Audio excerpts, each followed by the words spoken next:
네, 역시 오늘 금요일이니까요. 글로벌 매크로 변수들 하나하나 체크해 보도록 하겠습니다. 오늘도 하나대투증권 김두원 선임연구원 나와 있습니다. 어서 오십시오. 안녕하세요. 네, 안녕하세요. 크게 그리스와 중국 얘기가 될 것 같습니다. 역시 저도 주중 내내 전문가들이나 방송에서 그리스 질문 많이 하는데 항상 질문은 비슷하고 답변만 조금씩 달라지는 것 같습니다. 그리스 문제에 대해서 먼저 좀 짚어주시겠어요? 그래서 말씀하신 것처럼 이번 주에 최대 화두가 아무래도 그리스와 중국의 불안감이었습니다. 투자자들께서도 여러 가지 질문과 답변을 많이 접하셨을 거라고 제가 믿는데요. 지난주와는 우리 증시 모습이 좀 달랐었습니다. 아무래도 여러 가지 이유가 있었는데요. 말씀하신 것처럼 그리스가 가장 불안 요인 중에 하나였는데요. 결론부터 보자면 그레시트 가능성은 아주 낮다. 당장의 현실성이 가셔되기에는 매우 낮은 확률이다라고 전망을 하고 있습니다. 그리스 문제의 최대 쟁점은 아무래도 어젯밤에 치프라스 총리가 새로운 구제개혁안을 제출했지요. 이게 12일 날 EU 정상회담에서 어떻게 받아들여질지가 최대 쟁점이다라고 할 수 있겠습니다. 다들 알고 계신 것처럼 지난 주말이었죠. 국민투표가 예상을 뒤엎는 결과를 나타냈고요. 그로 인해서 지속적으로 불확실성이 높아졌는데 상황은 긴박하게 돌아갔고 EU 정상들이 연이은 회담이 있었습니다. 현 상황에서 가장 쟁점은 앞서 말씀드린 것처럼 그리스 치프라스 총리가 전일 밤에 새롭게 제시한 개혁안이다라고 할 수 있겠는데요. 이미 독일은 그리스가 그 구제금융 요청 전에 이러한 긴축안을 제시해야만 한다고 강하게 압박을 하고 있었고, 독일은 또한 그리스에 관련돼서 다양한 시나리오와 다양한 전개 과정, 방법들을 고려하고 있다면서 그리스 정부를 압박을 해왔던 상황입니다. 그리스 역시 ESM에 구제금융을 요청했었고, 기존의 2년에서 1년 정도 더 연장한 3년치의 구제금융을 지원한 상태, 즉 독일과 그리스가 서로 간의 이견이 팽배하게 맞섰던 그런 상황이었습니다. 또한 치프라스 총리가 전일 채권단의 요구에 걸맞는, 어떻게 보면 기존의 채권단이 제시했던 구제금융보다 더 긴축의 강도를 높이는 새로운 긴축안을 제출했다는 점에서 협상이 타결 가능성이 매우 높은 순간이다라고 저는 개인적으로 판단을 하고 있고요. 다만 앞서 말씀드린 것처럼 지금의 최대 쟁점은 그리스 치프라스 총리가 어느 정도 선구적인 개혁안을 내놓았기 때문에 이게 과연 그리스 의회에서 어떻게 통과를 할지, 즉 12일 일요일 날 예정되어 있는 EU 정상회담까지 이러한 새로운 긴축 개혁안이 그대로 이어질지가 가장 큰 쟁점이다라고 할 수 있겠습니다. 모두에서 제가 결론적으로 그리스 가능성은 매우 낮다고 먼저 말씀을 드렸었는데요. 그의 가장 근본적인 이유 중에 하나가 이미 유로존 자체에서 그레시트, 즉 그리스를 내보냈으려면 진작에 내보냈어야 됐다라고 할 수 있겠습니다. 지금까지 여러 가지 파장을 갖고 와서 지금까지 끌고 온 데는 그만큼 이유가 있었고, 최근에 급변한 상황을 보면 그레시트보다는 단순히 지금 규제금융을 연장할 가능성이 매우 높아졌다라는 판단입니다. 역시 그리스에서도 명확한 해답을 내놓지 못하고 있고 유로존 국가들도 그렇기 때문에 사실 저희들도 방송에서 이렇게 뭐는 뭐다, A는 B다라고 확실하게 말씀드리기가 좀 뭐하긴 합니다만은 다시 한번 12일에 있을 또 EU 정상회담, 과연 거기서 또 어떤 스탠스들의 변화나 또 결과가 이뤄질지도 우리가 좀 더 시간을 갖고 좀 지켜보는 수밖에 없을 것 같습니다. 이와 함께 또 이번 주에 큰 화두였던 중국 증시 얘기도 한번 해보도록 할 텐데요. 계속해서 하락을 하다가 어제장에서는 그래도 5.7% 다시 한번 급등을 했습니다만은 어제장만 보더라도 그리고 이번 주장만 보더라도 사실 정상적이라고 볼 수는 없을 것 같고, 이게 한 국가의 지수 차트인지 안 그러면 종목 차트인지 모를 정도로 급반등이 급격하게 일어나고 있습니다. 어제도 사실 저희가 이 시간 통해서 좀 중국 증시 많이 짚어봤었는데 과연 앞으로의 전망이 좀 궁금합니다. 어떻게 될 것으로 보시나요? 중국 증시는 롤러코스터를 타고 있다라고 간단히 말씀드리고 싶습니다. 즉 한 달, 두 달 사이에 30%가량 하락을 했다가 말씀하신 것처럼 전일은 한 6% 가까운 반등을 했는데요. 이미 상해종합지수 2,400개 상장 종목 중에 1,400개 정도 이상이 거래를 중지한 상태입니다. 즉 거진 증시, 즉 주가지수 자체가 정상적인 상황은 아니다라고 할 수 있겠는데요.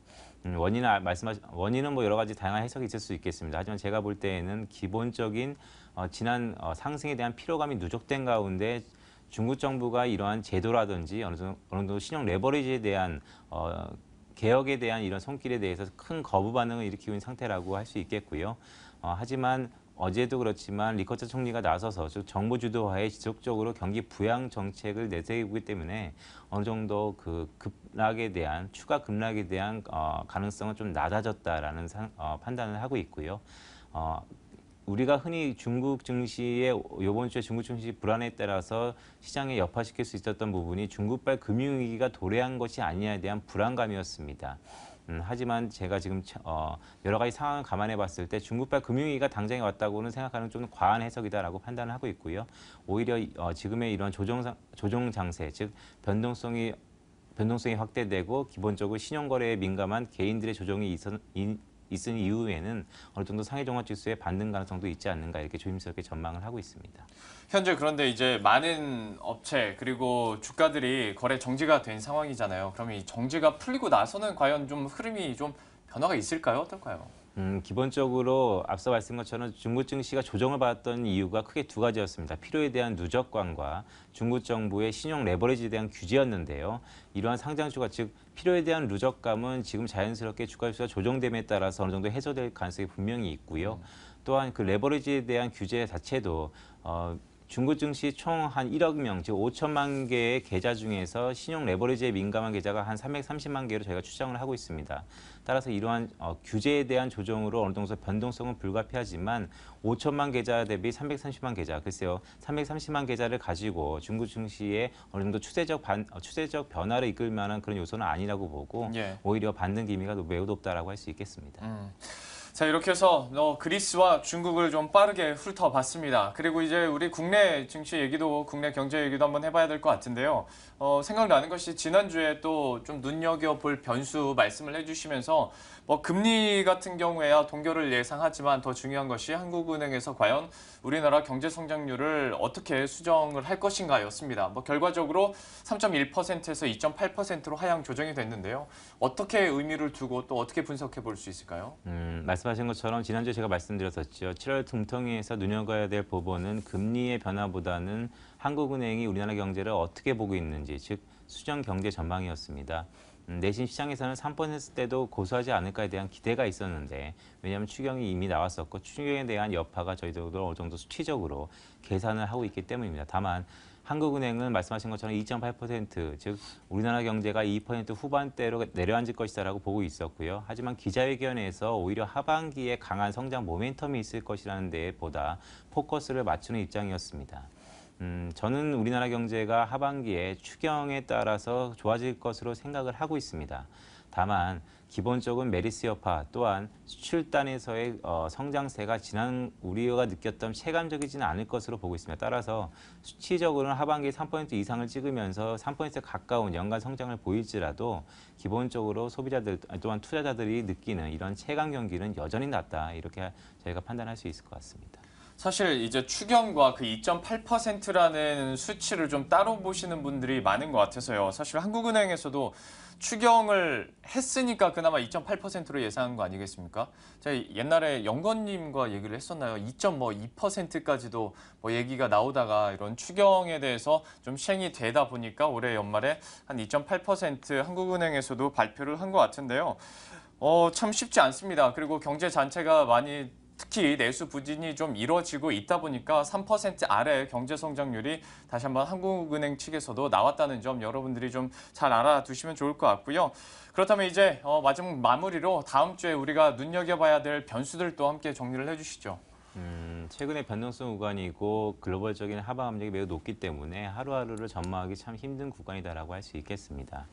다음 주는 크게 한 세 가지 이벤트와 저희가 지표만 확인하면 될 것 같은데요. 먼저 날짜로는 수요일과 목요일입니다. 다음 주 수요일에는 중국의 1Q GDP가 발표됩니다. 기본적으로 7% 성장은 이미 물 건너갔다고 저희가 보고 있고요.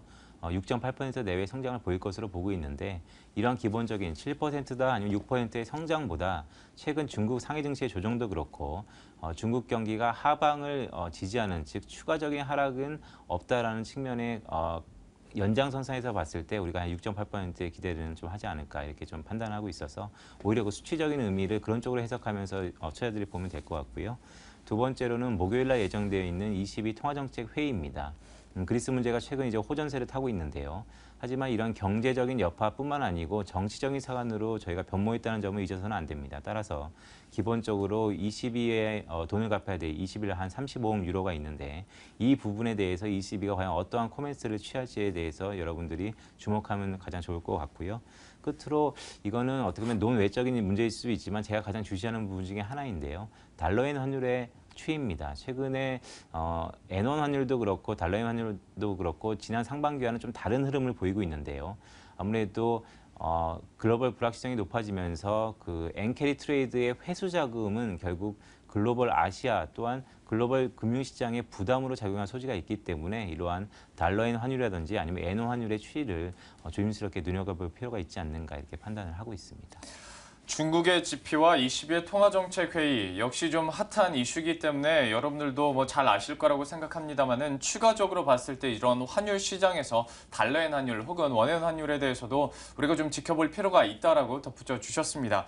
자, 이렇게 해서 전반적으로 글로벌 이슈들 함께 확인해 봤는데요. 지금까지 하나대투증권 김두원 선임연구원과 함께했습니다. 고맙습니다. 맞습니다.